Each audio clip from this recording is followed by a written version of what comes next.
pala yan. Kaganda.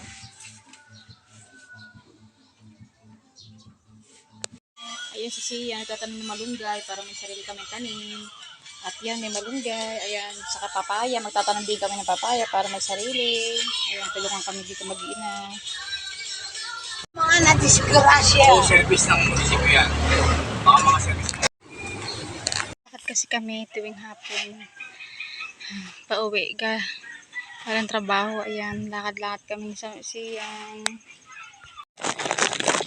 Pagalitan ko, di ba? Oh, pumasok ka na dito, huwag mo umbisitin. Sarado mo yung gate dyan. Pumasok ka na.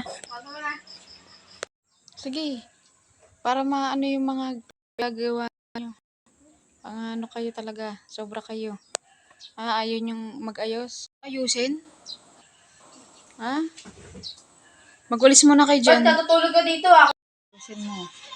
Lapit na magpasok ka na. Gandahan mo na sulat mo.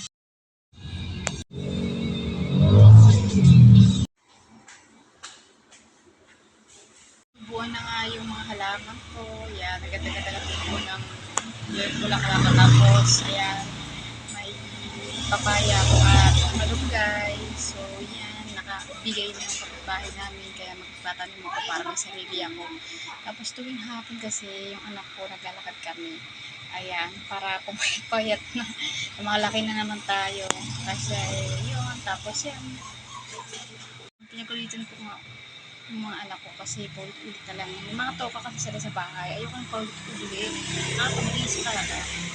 Diba? Pero ngayon inaayos na nila. Kasi syempre ayoko talaga lagi magulo sa bahay. Pag umuwi ako, ayoko magulo.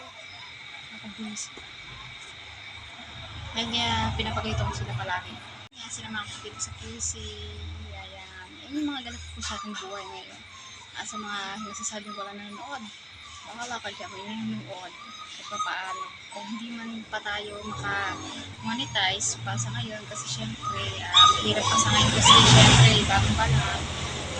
Abang-abangan mo lang kung episode na to tuwing Sabado o Linggo yan, nag-upload ako ng ganyan araw.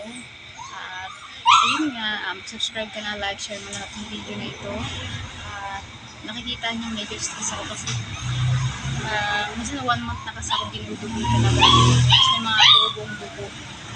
Maingay lang kasing aso. Tuwa-tuwa siya, sobrang hilo ko. Ayan, kinakaya lang lahat. Kaya hilo na. At yan, sa mga gustong may malaman aking nangyayari sa aking buhay, ayan, panoorin ko lang ito. Mag-comment, share mo na ito. Ayan. At yan, magbababay na ako at abang-abang ulit.